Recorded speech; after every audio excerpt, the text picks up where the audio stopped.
할렐루야. 흰 보좌 앞에서의 심판이라고 하는 말씀을 드렸습니다. 우리가 흰 보좌, 크고 흰 보좌 앞에 통상적으로는 이 심판을 백보좌 심판이라고 이렇게 이야기합니다. 백보좌 심판. 그러니까 좀 더 무서운 것 같은 느낌이 듭니다. 그죠? 흰 보좌 앞에 심판이라고 하는 것. 제가 신앙생활을 하면서 저는 저희 생활 가운데서 가장 충격적이었던 그러한 사건이 88 올림픽이 있던 그해 1월 5일로 제가 기억을 합니다.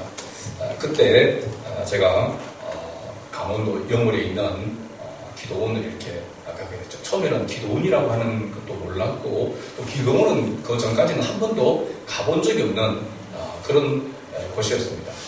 저희 큰 누님과 대형님 그냥 놀러보라고 해서 기차표를 끊어줘서 부산에서 9시 출발하는 동기를 타고 밤새도록 가니까 새벽 4시에 제천에 도착을 하고 거기에서 또 영월까지 가는 기차를 타고 영월역에 내려서 영월역에서는 기도원까지 택시를 타고 이렇게 갔습니다.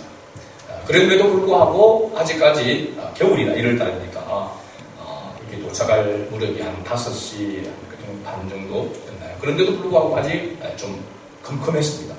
한참 기도원에 새벽 기도를 하고 5시부터 새벽 기도인데 새벽 기도 시간이 마치는 그 시간 이제 주여 성창하고 동성기도하는 그 시간이었던 것 같습니다.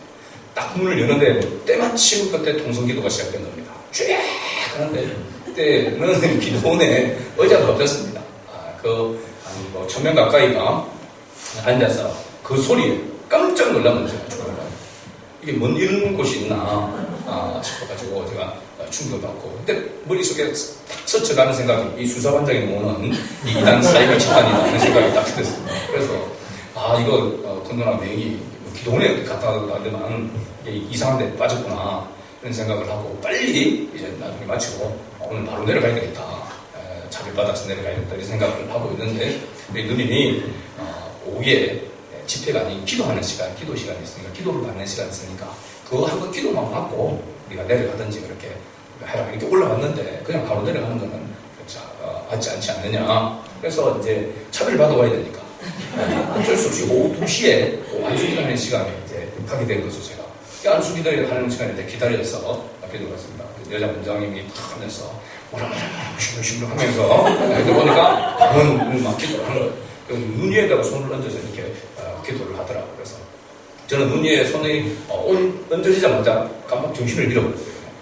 제가 정신을 깨워보니까 저에 대해서 뭔 이야기를 하더라고요. 기도하고 하면서 그때 제가 이야기를 들었을 때에 저희 어떤 기질, 제가 어떤 살아왔던 그 부분을 잠깐 동안 이야기하는데 너무나도 제가 아는 것보다 저 자신을 더 잘 안다라고 하는 그런 생각이 들었습니다. 그리고 마치고 나와서 군론한테 제가 조용히 이렇게 얘기했습니다. 그분이 귀신같이 알아맞히더라고요. 그래서 귀신이 아니고 하나님을 이렇게 알려주는 거다. 나중에 이제 계속 보니까 성령의 은사를 받은 분이 그 은사를 행한 그런 부분이죠. 그래서 이제 오후에 이제 기도 받았으니까 내려올라 생각했는데 그때 저희가 이제 그 장면이 충격적이었죠. 저보다 더 자신을 잘 아는 그때 제 나이가 22살이었습니다. 집의 나이가. 그런 때였는데 그래서 이게 뭔가 이상하다라고 하는 생각이 들었어요. 정말 하나님이 살아계신가? 그전에는 저희 누님이 저를 보고 저도 교회를 몇 번 다니기는 다녔었거든요. 그랬는데도 하나님 믿으라고 이야기하면 하나님 어디 있느냐 하면서 제가 또 그런 치유의 은사가 일어나는 그런 이야기에 대해서 제가 전혀 받아들이지 않았습니다. 그래서 그러면 세상에 병이 풀렸나 하면서 막 따지고 이렇게 했거든요. 그런데 이게 이제 거기에서 나타나는 제가 막 기도뿐만 아니라 그래서 보니까 가장 충격적인 것은 엎혀와가지고 스스로 일어서지를 못하는 분이 그 자리에서 일어서는 그런 것을 제 눈으로 이렇게 보게 되더라고요. 이게 쇼가 아니다라고 하는 생각이 들었어요. 이게 충격이었습니다. 첫 번째 쥐 하는 소리에 충격을 받고 그 다음에 이게 기도를 받고 난 다음에 충격을 받았습니다. 그래서 단불로 이렇게 갔거든요. 갔는데 제가 한 달을 기도원에 있었습니다. 한 달 동안 기도원 그 밖을 나가본 적이 없습니다. 영어를 하고 은혜가 이렇게 있는데도 한 번도 안 가고 여행 곳을 이렇게 빌렸고 이렇게 해서 제가 한 달을 기도원에 있었습니다. 한 달 기도원에 있고 난 다음에 그때 제가 느낀 게 뭐냐면 하나님이 살아계시다라고 하는 것에 대하여서 이렇게 믿어야 되겠다는 것을 그냥 믿어져 버리는 그런 은혜가 있었죠. 지금 보니까 그렇게 되면서 제가 그 기도원의 그 원장님과 그 기도원 안에 있는 그 부분이 여기 하나님이 계신다라고 하는 사실이 이렇게 느껴지면서 두려움과 이런 어떤 공포스러운 떨림이 있었습니다. 그 이후로도 기도원들을 그 기도원에 들어가면 그냥 막 그때부터 가슴이 막 이렇게 심장이 벌렁벌렁벌렁 뛰는 그런 여기에 하나님 계신다라고 하는 그런 생각이 들었습니다. 그런 두려움이 이제 제대로 된 복음을 제가 깨닫고 난 다음에 그런 두려움이 사라지게 되었습니다. 그분한테만 하나님 계신 게 아니고 그곳에만 하나님이 계신 것이 아니고 하나님은 모든 곳에 계신다라고 하는 사실을 제가 알게 되어졌죠. 그래서 그 두려움, 그 공포에서 벗어나게 되어지는 그러니까 하나님을 믿기는 믿었는데 그 두려움, 하나님에 대한 하나님이 나의 모든 것을 아신다 라고 할 때의 그 두려움, 그 떨림이, 그 공포스러움이 한동안 자기를 잡고 있었는데 그러한 것에서 복음을 통하여서 진정한 복음을 통하여서 제가 거기서 자유함을 얻게 되는 그런 은혜가 있게 된 거죠. 제가 왜 이 이야기를 서두에 하게 되냐면 요한계시록 가운데서 오늘 이 본문이 우리에게 가장 두려움과 떨림을 주는 공포를 주는 그러한 내용이 여기에 담겨있기 때문에 그렇습니다. 그래서 이 두려움과 떨림 이것이 바로 백보좌 앞 심판, 크고 흰 보좌 앞에 이 심판대 앞에 나의 모든 삶의 여정과 모든 것이 다 드러날 수밖에 없는 그 모든 것을 아시는 그분 앞에 서는 그 장면이 나오기 때문에 너무너무 두렵고 떨리는 그 장면이 바로 이 내용입니다.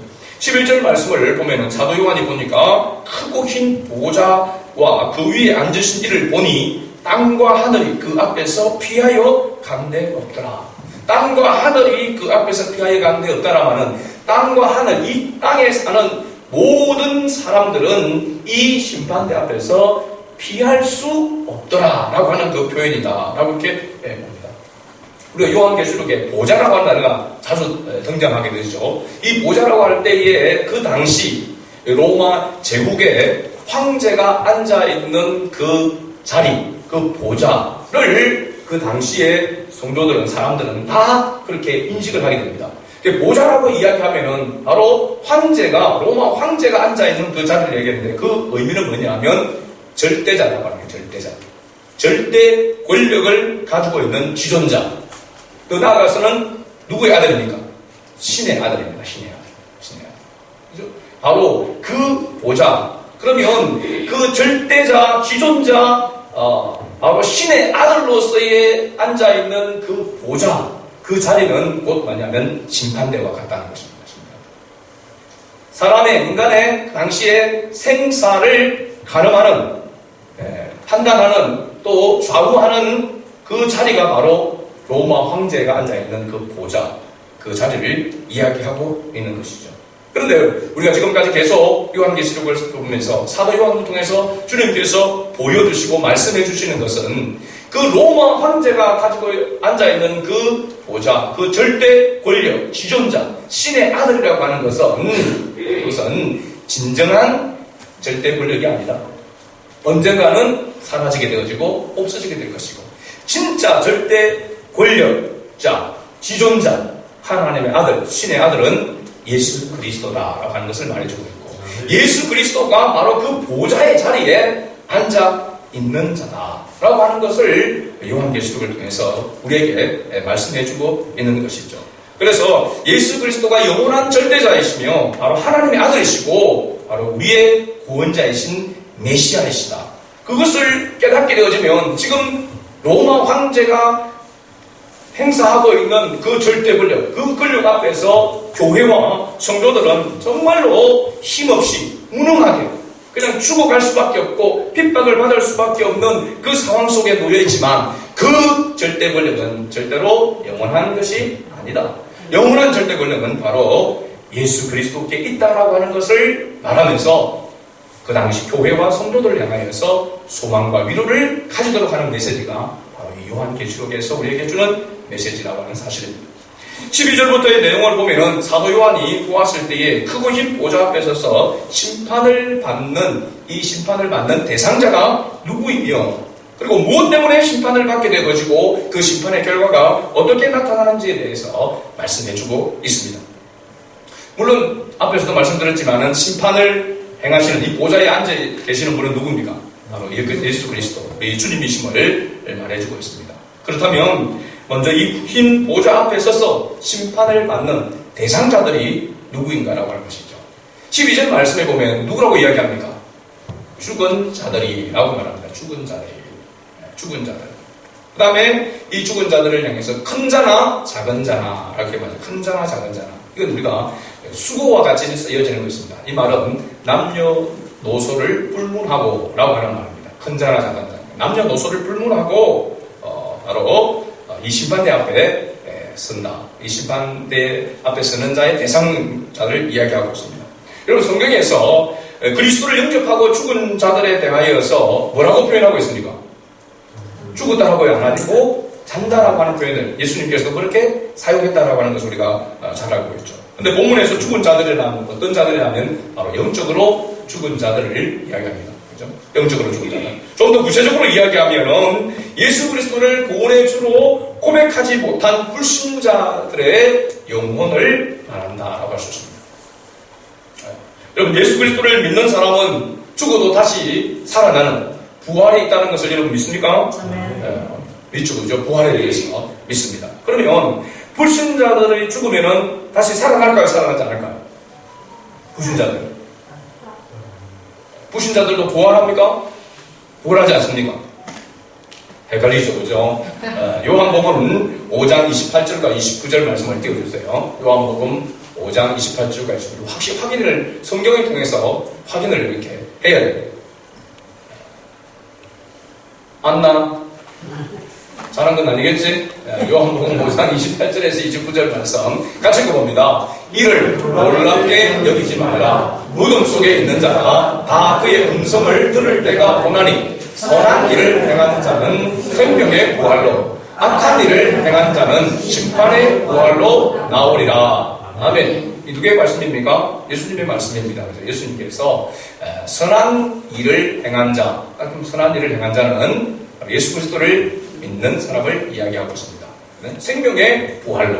이게 우리가 얻을 부활을 이야기하고 있는 것이고, 악한 일을 행한 자는 어떤 부활로? 심판의 부활로. 그러니까 불신자들도 죽고 난 다음에 다시 부활한다는 겁니다. 근데 부활이 어떤 부활입니까? 심판의 부활로 부활한다라고 하는 것을 성경 분명하게 이렇게 말씀해 주고 있습니다. 근데 오늘 본문에 보면은 그 보좌 앞에 있는 책들 중에 어느 책에 기록된 자인가에 따라서 어떤 이는 생명의 부활로, 어떤 이는 바로 심판의 부활로 나오게 된다라고 하는 것을 알 수가 있습니다. 그죠? 12절에 죽은 자들이 남녀노소를 불문하고 보좌 앞에 서 있는데 책들이 펴 있고 또 다른 책이 펴졌으니 라고 기록하고 있습니다. 한 권의 책이 아니라 책들이라고 말하면서 책 종류가 둘인 것을 말해주고 있죠. 두 종류라고 하는 것을. 하나는 책들이고 다른 책은 뭐라고 합니까? 곧 생명책이라 라고 이렇게 말하고 있습니다. 자, 그렇다면 앞에 나온 이 책들은 무엇을 의미하는가 라고 하는 것을 우리가 알아야 뒤에 나오는 이 본문을 제대로 해석할 수가 있게 됩니다. 다니엘서 7장 9절에서 10절 말씀을 같이 봅니다. 읽어봅니다. 내가 보니 왕자가 놓이고 옛적부터 항상 계신 이가 좌정하셨는데 그의 옷은 희기가 눈 같고 그의 머리털은 깨끗한 양의 털 같고 그의 모자는 붓것이요 그의 바퀴는 타오른 불이며 불이 강처럼 흘러 그의 앞에서 나오며 그를 섬기는 자는 천천히요 그 앞에서 모셔선 자는 만만이며 심판을 베푸는데 책들이 펴 놓였더라. 아멘. 여기 보면 책들이 펴 놓였더라 라고 이렇게 말하고 있고 그 앞에 부분을 보면은 이 책들의 내용이 무엇을 기록한 책인가라고 하는 것을 알 수 있습니다. 심판을 위한 그러한 책들이다라고 하는 것을 말해주고 있습니다. 세 번이나 이렇게 불의에 대해서 이야기하고 있는데, 이것은 오늘 우리가 본문에서 최종적으로 심판을 받고 그 심판을 받은 자들이 들어가야 될 장소, 불못이라 이렇게 이야기하는데, 다른 표현을 하면 지옥을 이야기하고 있는 것입니다. 다니엘이 하나님의 보좌를 이렇게 묘사한 그 이유는 이 보좌의 성격이 바로 이 왕자, 이 보좌의 성격이 바로 심판을 위한 것임을 말해주기 위한 것이죠. 그래서 바로 책들이 있는데, 오늘 본문에 나오는 이 첫 번째 책들을 다니엘은 이렇게 표현을 하고 있는 것이죠.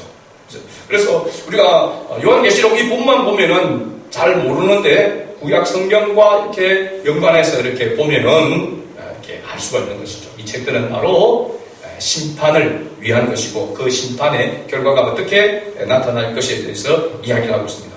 그리고 오늘 본문을 보면 중요한 것은 이 책들에 기록된 내용이 무엇을 따라 심판을 행하는지에 대해서 이야기하고 있습니다. 뭐라고 말하고 있습니까? 자기의 행위를 따라 기록하고 그 행위대로 심판을 받는다고 하는 것입니다. 그래서 이 본문의 말씀이 무섭고 두렵고 떨린다라고 하는 것을 이야기해주고 있는 것이죠. 여러분, 우리의 행위를 따라서 하나님 앞에, 심판대 앞에서 그 심판을 피할 자가 있는가? 과연 있을까요? 없을까요? 아무도 없습니다. 그러면 이 행위를 따라, 자기의 행위를 따라, 그 행위를 따라 심판을 받는다라고 하는데, 이 행위가 어떤 것인지를 우리가 알아야 하는 것이죠. 이것이 바로 본문을 우리가 알 수 있는 마스터키라고 말할 수 있습니다. 신약 성경으로 가서 보면 마태복음 7장 15절에서 18절 말씀을 우리가 같이 한번 읽어보도록 하겠습니다. 거짓 선자들을 삼가라. 양의 옷을 입고 너희에게 나오나 속에는 노록질하는 일이라. 그들의 열매로 그들을 알지니 가시나무에서 포도를 또는 엉겅퀴에서 무화과를 따겠느냐. 이와 같이 좋은 나무마다 아름다운 열매를 맺고 못된 나무가 나쁜 열매를 맺나니 좋은 나무가 나쁜 열매를 맺을 수 없고 못된 나무가 아름다운 열매를 맺을 수 없느니라. 아멘. 자, 여기 마태복음 7장 15절에서 18절 요 안에서 가장 핵심되는 단어가 뭘까요? 제가 표시를 해놨죠, 그죠? 5번 정도 나오는 단어가 있죠. 열매입니다, 열매. 그죠? 열매가 5번이라고 이야기하고 있습니다. 저기 모르면 눈을 똑바로 보면 됩니다. 그런데 제니가 답하는 것이 정답입니다, 실제로. 열매. 우리가 단순하게 보면은 이 본문의 내용이 열매에 관한 이야기처럼 보여지지만 예수님의 말씀의 핵심은 나무에 있습니다. 나무. 제가 이스라엘에서 뽑은 나무 가운데 한번 이야기한 적이 있죠. 아몬드 나무와 살구 나무가 비슷하다라고 하는 거죠. 어떻게 보면 같다라고 이야기할 수 있습니다. 그래서 성경에 살구나무라고 표현된 것이 실제적으로는 아몬드 나무입니다. 아몬드. 근데 저는 식물이나 꽃에 대해서 관심이 이렇게 많죠. 가서 제가 직접 눈으로 보니까 그 당시의 모습만 볼 때는 살구나무라고 할 수밖에 없어요. 나무 색깔이나 가지나 잎사귀나 살구나무하고 똑같습니다. 그리고 맺어진 열매도 색깔도 같아요. 열매로 있을 때에는. 그럼 어느 때에 이 나무가 살구나무인지 아몬드 나무인지 알 수 있을까요? 열매가 익었을 때입니다. 노랗게 익어서 이게 살구인지, 그 다음에 알몬드는 그 안에 씨잖아요, 그죠? 아몬드 씨가 들어있는 아몬드 나무인지를 알 수가 있는 것이죠. 15절 말씀에 거짓 선자들을 삼가라. 양의 옷을 입고 너에게 나오나 속에는 노락질하는 일이라. 이 모습이 어떻다는 겁니까? 양과 이리가 구분이 잘 안 된다는 것입니다. 비슷하다는 것입니다. 그죠? 그 마찬가지로 열매를 보고 뭘 알 수 있다는 겁니까? 나무가 어떤 나무인지를 알 수 있다라고 하는 것을 예수님께서 말씀하고 있는 것이죠. 중요한 것은 어떤 나무가 있는 나무이냐에 따라서 열매가 완전히 다르다라고 하는 것입니다. 그렇죠? 생각해 보십시오. 내가 좋은 열매를 맺고 싶다. 아무리 노력해도 내가 좋은 나무가 아니면 좋은 열매가 맺을 수 없습니다. 앞에서 예를 들어서 나는 살구 열매가 맺고 싶다. 그런데 내가 아몬드 나무면 절대로 살구 열매를 맺을 수가 없습니다. 그러니까 가지가 어디에 붙어 있느냐, 어느 나무에 붙어 있냐에 따라서 열매가 결정되는 것입니다. 믿습니까? 그래서 제가 서두에 요한복음 15장 가지가 포도나무에 붙어 있지 않으면, 또 붙어 있으면 절로 과실을 맺나니, 붙어 있지 않으면 그 가지를 태워서 사르느니라 라고 그렇게 말하고 있는 그 본문의 내용과 같다라고 그렇게 말할 수 있는 것이죠. 또 마태복음 7장 뒷부분에 보게 되어지면 21절에 말씀이 있습니다. 21절 말씀, 나더러 주여 주여 하는 자마다 다 천국에 들어갈 것이 아니요 다만 하늘에 계신 내 아버지의 뜻대로 행하는 자라야 들어가리라. 근데 이 본문 앞에 우리는 좌절하게 되지죠. 그렇죠? 아버지의 뜻대로 행하는 자라야 들어간다는 것입니다. 그런데 이 행위가 어떤 행위냐라고 하는 것에 따라서 천국에 들어갈 수도 있고 못 들어갈 수도 있다라고 하는 것을 알 수 있죠. 자, 내 아버지의 뜻대로 행하는 자는 어떤 뜻을 행하는 행위를 말하는가? 바로 마태복음 7장 뒷부분에 24절에서 27절의 말씀을 보겠습니다. 같이 읽어봅니다. 그러므로 누구든지 나의 이 말을 듣고 행하는 자는 그 집을 반수 위에 지은 지혜로운 사람 같으리니 비가 내리고 장수가 나고 바람이 불어 그 집에 부딪히되 무너지지 아니하나니 이는 주추를 반수 위에 놓은 가락이요 나의 이 말을 듣고 행하지 아니하는 자는 그 집을 모래 위에 지은 어리석은 사람 같으리니 비가 내리고 장수가 나고 바람이 불어 그 집에 부딪히매 무너져 그 무너짐이 심하니라. 아멘. 예수님께서 마태복음 5장, 6장, 7장 전체의 말씀을 제자들에게 말씀하시고 나서 결론적으로 이 부분 바로 그러므로 라고 결론적으로 라고 말씀하고 있는 것입니다. 자, 여기에 있는 지혜로운 사람과 어리석은 사람의 차이가 뭡니까? 반석 위에 주추를, 기초를 놓은 자와 모래 위에 기초를 놓은 자의 차이다라고 말하고 있는 것입니다. 앞부분에 가서 보면 나무로 볼 때에 좋은 나무는 반석, 나쁜 나무는 뭡니까? 모래 위에 집을 지은 사람인 것입니다. 그러면 예수님께서 말씀하고 있는 내 아버지의 뜻대로 행하는 자, 그 행위, 바로 자기의 행위를 따라 심판을 행하겠다고 할 때의 그 행위는 무엇을 말하고 있냐면 우리가 생각하는 윤리와 도덕적인 기준이 아니고 성경적인 윤리적인 부분도 아니고 기초를 어디에 두냐는 것입니다. 기초를, 소속이 어디냐라고 하는 것이 바로 행위의 핵심적인 부분이라고 하는 것이죠. 반석 위에 두었다라고 한다면 지혜로운 사람이고, 그죠? 모래 위에 기초를 두었다라고 하면 어리석은 사람이다. 나무가 나쁜 나무에 가지가 붙어 있으면 나쁜 열매를 맺을 수밖에 없고, 좋은 나무에 가지가 붙어 있으면 좋은 열매를 맺을 수밖에 없다는 것입니다. 그럼 우리가 하나님 나라에 들어가는 기준이 우리가 무슨 일을 행했느냐에 따라서 하나님 나라에 들어가는 것이 아니라 우리가 어디에 뿌리를 두고 어느 나무에 붙어 있느냐에 따라서 천국과 지옥이 해결되는 판단이 난다는 것이죠. 우리는 어디에 붙어 있습니까? 예수 그리스도 나무에 붙임받아 붙어 있는 것이죠. 예수 그리스도께 붙어 있는 자는 하나님 나라에 들어가게 되고, 오늘 이 본문에 보게 되어지면 둘째 사망에 이르지 아니하고 또 하나님의 이 백보자 심판에서 예외가 된다라고 하는 사실입니다. 믿습니까 여러분? 그래서 이것이 우리에게 위로와 소망이 되는 메시지가 되는 것입니다.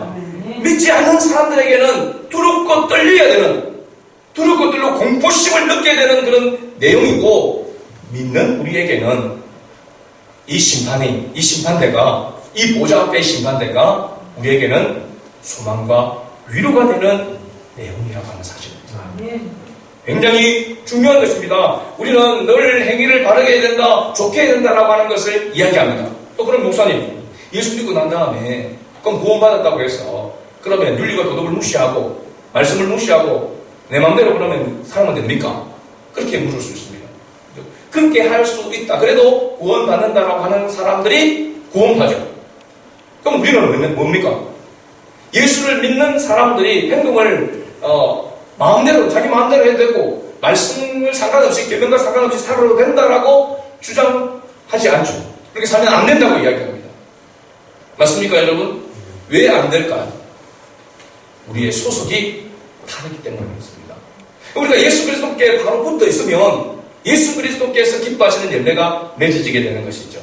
예를 든다면 하나님이 기뻐하시는 열매, 주님이 기뻐하시는 열매는 오늘 이 자리에, 주일날 이 자리에 나와서 예배를 드리는 자입니다. 자기의 여가를 즐기기 위해서 지금 산과 들러가서 캠핑을 즐기는 사람은 그 사람이 세상적인 기준을 보면 훨씬 더 지혜로운 사람같이 보여지고, 그죠? 자기에게 기쁨이 되어집니다. 그죠? 마찬가지로. 그러나 우리가 하나님 앞에 나와서 예배를 드리는 것은 누굴 기쁘게 하기 위한 겁니까? 하나님을 기쁘시게 하기 위함인 것입니다. 왜 그럴까요? 우리가 어디에 붙어 있기 때문에? 주님께 붙어 있기 때문에 그렇습니다. 그러면 우리가 주님께 붙어 있는 것은 우리가 주님께 붙어 있으면서도 불구하고 주님이 기뻐하신 열매를 맺는 삶, 그런 행위가 우리의 삶 속에 나타나지 않는다면 그 행위 자체의 문제가 아니고 우리가 주님께 바로 붙어 있느냐 안 있느냐는 것을 먼저 생각해야 된다는 것입니다. 예수 믿는데도 불구하고 계속해서 거짓과 또 주님이 기뻐하시지 않는 그러한 말씀을 떠나는 그런 행위들이 나타난다고 한다면 우리는 그 행위 때문에 고민할 것이 아니라 내가 주님의 말씀을 정말로 붙들고 있는가? 내가 주님을 정말로 사모하고 주님을 더욱더 의지하는 그 믿음을 가지고 있는가를 생각해야 된다는 것입니다. 그래야 근본적인 문제가 해결되는 것이죠. 그런데 우리는 자꾸 어디에 도움이 될까? 내 행위에, 내 보여지는 모습 때문에 이것 때문에 고민하고 갈등을 하게 되죠. 물론 고민하고 갈등을 해야 됩니다. 그런데 문제 해결은 어디에서부터 시작됐냐면 예수 그리스도의 십자가부터 다시 시작해야 된다는 것입니다. 그래서 우리가 십자가를 바라보라, 예수 그리스도를 바라보라 라고 이야기하는 이유는 바로 여기에 있기 때문입니다. 매일매일 삶 속에서 우리가 주님을 바라보는 그런 삶을 살아가려고 우리가 하지만 그럼에도 불구하고 이 땅에 육신의 몸을 가지고 있을 때는 우리의 세 가지의 욕망이 있죠. 돈과 권력과 쾌락, 이 세 가지가 바로 성경에서 말하는 육신의 정욕과 안목의 정욕과 이생의 자랑이고, 예수님께서 광야에서 성령에 이끌려 마귀에게 시험을 받을 때에 그 세 가지의 바로 문제인 것입니다. 이 문제를 우리가 거기에 매여지게 되어지고 거기에 붙들리게 되어지면은 주님이 기뻐하신 열매를 아무리 맺으려도 맺어질 수가 없습니다. 나쁜 나무에 붙어 있으면 나쁜 열매를 맺을 수밖에 없습니다. 좋은 나무에 붙어 있어야만 좋은 열매를, 아름다운 열매를 맺을 수가 있는 것이죠.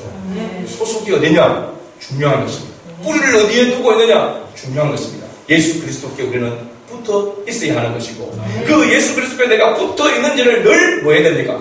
확인을 해야 되는 거죠. 주님이 기뻐하시는 그러한 행위, 그러한 언행 심사가 우리의 모습 속에 나타나게 될 때에 내가 주님의 은혜 속에 살아가고 있다라고 하는 것을 깨닫게 되어지고, 그죠? 그리고 그렇지 못할 때에 마음속에 갈등이 생기고 답답하고 괴롭게 되어지는 그 모습으로 다시 주님께로 돌아가는 그 삶이 그리스도인의 삶이라고 하는 사실입니다.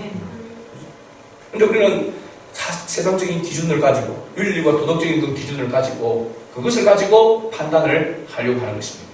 주님의 기준은 우리의 윤리와 도덕적인 것에 있는 것이 아니고 어디에 붙어 있느냐, 누구에게 붙어 있느냐라고 하는 것을 주님은 기준으로 보신다라고 하는 사실을 항상 기억하시길 바랍니다. 내 삶 속에, 내 모습 속에, 내 마음에 주님을 위해서 살고자 하는 마음이 전혀 없고 주님의 말씀을 지킴으로 인해서 오는 그 평안과 기쁨이 맛보지 못하고 그런 것이 없다고 한다면 예수 그리스도를 진심으로 영접하는 그러한 기도가 필요한 것입니다. 주님의 말씀이 내 속에 들어와야 하는 것입니다. 말씀을 붙들이 하는 것이죠. 예수 그리스도가 내 속에 들어와서 나의 주인이 된다고 하는 것은 주님의 말씀이 내 속에 들어와서 나를 지배한다고 하는 것입니다. 그러한 것이 없이 늘 내 생각과 내 기준, 세상적인 그런 기준으로 판단하고 생각한다면 그리스도인 것 같은데 진정한 그리스도인이 아닌 사람이 될 수도 있다라고 하는 사실입니다. 그래서 예수님께서 마태복음 7장에서 그들의 열매로 그들을 알리라, 열매로 그들을 알리라 라고 그렇게 말씀하고 있습니다. 비슷한 무늬만 그리스도인이 될 수도 있다라고 하는 것입니다. 확실하게 주님이 기뻐하시는 열매가 맺어져야 되는 거죠. 예배의 자리로 나오는 것이 정말 내가 여러 가지 여러 모양으로 세상에 살아가 보지만 하나님을 찬양하고 예배하는 이 시간이 가장 복된 시간이구나, 가장 하나님께서 주신 복이구나라고 하는 것을 깨달아져야 하는 것입니다. 맛보아야 하는 것입니다. 이게 천국 백성, 백보자의 심판을 벗어난 둘째 사망 불못에 던져지는 이 심판을 벗어난 자의 마음이요 모습이라고 하는 사실입니다. 오늘 이 자리에 참석한 우리 모두가 정말로 우리는 둘째 사망 불못에 던져지는, 그죠? 백보자 심판을 해서 벗어난 자로서의 삶을 맛보고 살아갈 수 있기를 바랍니다. 내가 주님께 붙들려 있구나, 주님이 내 안에, 내가 주님 안에 있구나, 주님과 더불어 먹고 마시는 삶을 살아가는 그러한 은혜를 맛보는 그런 저와 여러분 될 수 있기를 주의 이름으로 축복합니다.